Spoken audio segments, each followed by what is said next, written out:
بسم اللہ الرحمن الرحیم۔ السلام علیکم ورحمۃ اللہ وبرکاتہ۔ ناظرین، آج ہم پیارے نبی کریم صلی اللہ تعالیٰ علیہ وسلم کا ایک واقعہ پیش کر رہے ہیں۔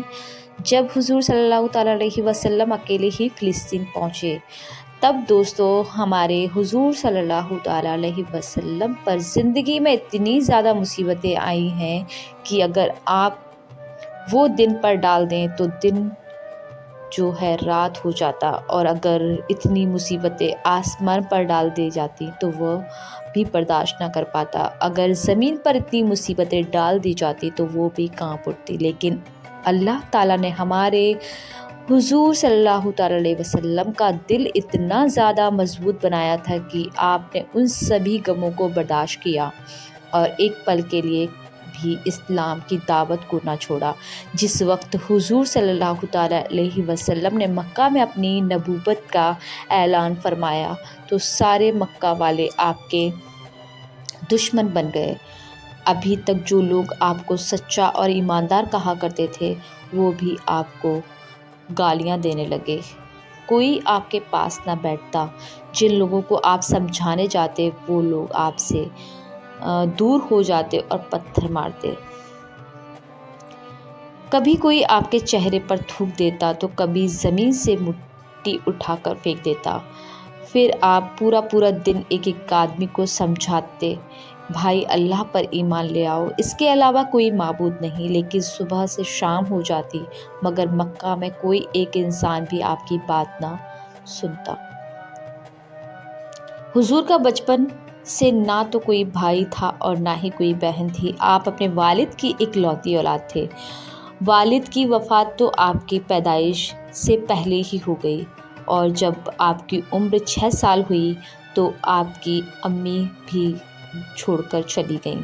2 سال تک دادا ابو طالب نے آپ کو پالا اور اس کے بعد ان کی بھی وفات ہو گئی، اور آخر میں آپ کے سب سے ہمدرد چچا ابو طالب نے آپ کے سر پر ہاتھ رکھا اور آپ نے ساری زندگی قیافت کرتے رہے۔ لیکن جب حضور نے مکہ والوں کو ایک اللہ کی طرف بلانا شروع کیا تو سبھی آپ کے دشمن بن گئے، اور ایک دن ابو جہل مکہ کے بڑے سرداروں کے ساتھ حضور کے چچا ابو طالب کے پاس آئے اور کہنے لگے کہ دیکھو، آپ ہمارے علاقے کے بڑے انسان ہیں اور آپ کے بھتیجے محمد نے ہماری ناک میں دم کر رکھا ہے، اس لیے آپ انہیں روک دیں کہ وہ اللہ کی طرف بلانے کی دعوت چھوڑ دیں، ورنہ ہم سب ایک ہو کر ان کے خلاف کوئی قدم اٹھائیں گے تو بعد میں آپ اس بارے میں ہم سے کوئی شکایت نہ کرنا۔ چچا ابو طالب نے بھی جب حالات کی نزدیکی دیکھی تو جلدی سے اپنے بھتیجے حضور محمد مصطفیٰ صلی اللہ تعالیٰ علیہ وسلم کو بلایا اور کہا کہ اے میرے بھتیجے، یہ دیکھو، تمہاری قوم کے سردار جمع ہو گئے ہیں اور تمہاری شکایت کر رہے ہیں کہ تم اللہ کی دعوت کو بلانا بند کر دو۔ اس لیے مجھے بھی یہی مناسب لگتا ہے کہ تم ان کی بات مانو۔ میرے بھتیجے، میں بوڑھا ہو گیا ہوں، تم بھی تھوڑا گھر والوں کا خیال رکھو اور اپنے کام کاج پر دھیان دو۔ حضور نے جس وقت اپنے چچا ابو طالب کی زبان سے یہ بات سنی تو آنکھوں میں آنسو بھر لائے اور کہنے لگے کہ اے میرے چچا جان، اگر یہ دنیا والے میرے ایک ہاتھ میں سورج اور دوسرے ہاتھ میں چاند رکھ دیں اور کہیں کہ تم اللہ کی طرف سے بلانا چھوڑ دو تو بھی میں ایسا ہرگز نہیں کروں گا۔ اور ان کے بعد حضور روتے ہوئے کمرے سے باہر گئے، اور یہ دیکھ کر چچا ابو طالب کا دل جو ہے وہ پگھل گیا، اور بعد میں حضور کو پاس بلایا اور کہا کہ اے میرے بھتیجے، تم کو جو کرنا ہے کرتے رہو، میں مرتے دم تک تمہارا ساتھ نہیں چھوڑوں گا۔ لیکن اللہ کی قدرت کو تو کچھ اور ہی منظور تھا۔ اس واقعے کے کچھ دنوں بعد اچانک حضور کی سب سے ہمدرد بیوی حضرت خدیجہ کی وفات ہو گئی، اور اس کے کچھ دن بعد ہی اچانک ابو طالب کی بھی وفات ہو گئی، جس کی وجہ سے آپ بالکل ٹوٹ کر رہ گئے، کیونکہ یہ دونوں حضرات آپ کے لیے ایک ایسا سہارا تھے کہ جس کی باتوں سے آپ کا دل مضبوط رہتا تھا۔ لیکن اب دونوں نے ہی آپ کا ایک ساتھ ساتھ چھوڑ دیا۔ 4 بڑی بڑی لڑکیاں تھیں، ان کی بھی ذمہ داری آپ کی اوپر پوری طریقے سے آ گئی، اور دوسری طرف اللہ کا حکم تھا کہ اے میرے پیارے نبی، زندگی چاہے جیسے بھی حالات آئیں لیکن تم کو اسلام کی دعوت سے نہیں رکنا ہے بلکہ برابر لوگوں کو سمجھاتے رہنا ہے۔ آخر جب مکہ کے لوگوں کو سمجھا کر آپ تھک گئے اور بہت ہی کم لوگ آپ پر ایمان لائے تو ایک دن مجبور ہو کر آپ طائف کی طرف گئے تاکہ وہاں کے لوگوں کو اسلام کی دعوت دے پائیں اور انہیں اپنی باتیں سمجھا سکیں۔ شاید وہاں کے سرداروں میں سے کوئی بندہ آپ پر ایمان لے آئے تاکہ وہاں کے جو اسلام کے لیے ایک مضبوط طاقت بن سکیں، لیکن ان لوگوں نے تو حضور کی بات ہی نہیں سنی اور اپنے علاقے کے بدمعاش لڑکوں کو آپ کے پیچھے لگا دیا جو آپ کو پتھر مار رہے تھے، اور اتنا زیادہ مارا کہ سر سے خون بہتے ہوئے پیر کی جوتیوں میں آ کر بھر گیا۔ حضور پوری طریقے سے زخمی ہو چکے تھے۔ چچا اور بیوی کی وفات کا بھی غم ٹھنڈا نہیں ہوا تھا کہ دوسری طرف طائف کے لوگوں نے آپ کی یہ حالت کر دی۔ آنکھوں میں آنسو بھرے تھے اور آپ مایوس سر جھکائے ایک باغ میں بیٹھے اللہ سے دعائیں کر رہے تھے کہ اے میرے اللہ، آپ نے مجھے یہ کن لوگوں کے حوالے کر دیا ہے؟ یہ تو مجھے ہر موقع پر ذلیل کرتے ہیں، مجھے مارتے ہیں، لیکن اے میرے اللہ، اگر تو مجھ سے ناراض نہیں ہے تو مجھے کوئی فرق نہیں پڑتا، میں آپ کے حکم پر ایسے ہی لوگوں کو سمجھاتا رہوں گا۔ حضور کا ایسا غم دیکھ کر اللہ کا عرش بھی کانپ اٹھا اور اللہ نے فیصلہ کیا کہ اب میں اپنے پیارے نبی کو اپنے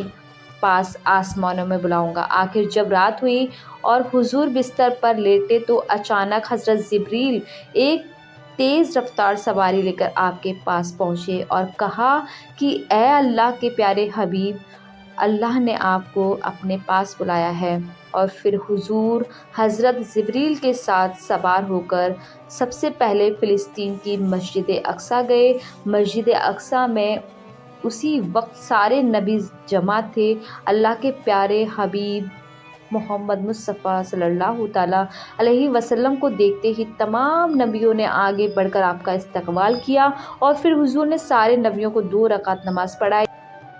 اس کے بعد آپ حضرت جبریل کے ساتھ معراج کے سفر پر گئے، پہلے آسمان سے دوسرا آسمان، دوسرے آسمان سے تیسرے، اور پھر اسی طریقے سے 6 آسمان پار کر کے حضرت جبریل حضور کے ساتھ 7ویں آسمان پر پہنچے تو وہاں آپ صلی اللہ تعالیٰ علیہ وسلم سے کہنے لگے کہ اللہ کے رسول، میری حد بس یہی تک ہے، میں اس کے آگے ایک قدم بھی نہیں بڑھا سکتا ورنہ میں جل کر خاک ہو جاؤں گا، اسی لیے آپ جانیں اور آپ کا رب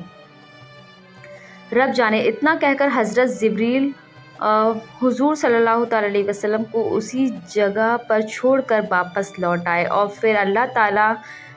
نے ایک سواری بھیج کر اپنے حبیب حضور صلی اللہ تعالیٰ علیہ وسلم کو اپنے عرش پر بلایا، اور جیسے ہی حضور صلی اللہ تعالیٰ علیہ وسلم آپ کے سامنے عرش پر پہنچے تو اللہ نے اپنے پیارے نبی کریم کے بیچ سے سارے پردے ہٹا دیے، اور پھر جس دم اللہ تعالیٰ کے خوبصورت چہرے پر حضور کی نظر پڑی تو آپ خوشی سے جھوم اٹھے اور اللہ کی تعریف کرتے ہوئے کہا کہ اے کائنات کے تمام تعریف میں اللہ کے لیے پیش کرتا ہوں اور اس پر میرا درود و سلام بھیجتا ہوں۔ اور پھر اللہ نے بھی مسکراتے ہوئے بہت ہی عزتوں کے ساتھ اپنے حبیب صلی اللہ تعالیٰ علیہ وسلم کو اپنے سامنے عرش پر بٹھایا اور فرمایا کہ یہ میرے پیارے نبی، تم پر بھی میرا سلام ہو اور میری رحمتیں اور میری برکتیں ہوں۔ تو حضور صلی اللہ تعالیٰ علیہ وسلم نے اس وقت سلام کا جواب دیتے ہوئے ہم کمزور امتیوں کو بھی یاد رکھا اور کہا، اے میرے اللہ، میرے اوپر بھی سلام اور میری امت کے نیک لوگوں پر بھی آپ کا سلام۔ اگر آپ کو ویڈیو اچھی لگی ہے تو پلیز ویڈیو کو لائک کریں، شیئر کریں اور پلیز چینل کو سبسکرائب کریں۔ ایسی ہی پیاری حدیث دیکھنے کے لیے پلیز بنے رہیں ہمارے ساتھ۔ بہت ہی جلد ملیں گے آپ سے ایک نئی حدیث کے ساتھ، جب تک کے لیے اللہ حافظ، خوش رہیے اور دعاؤں میں یاد رکھیے گا۔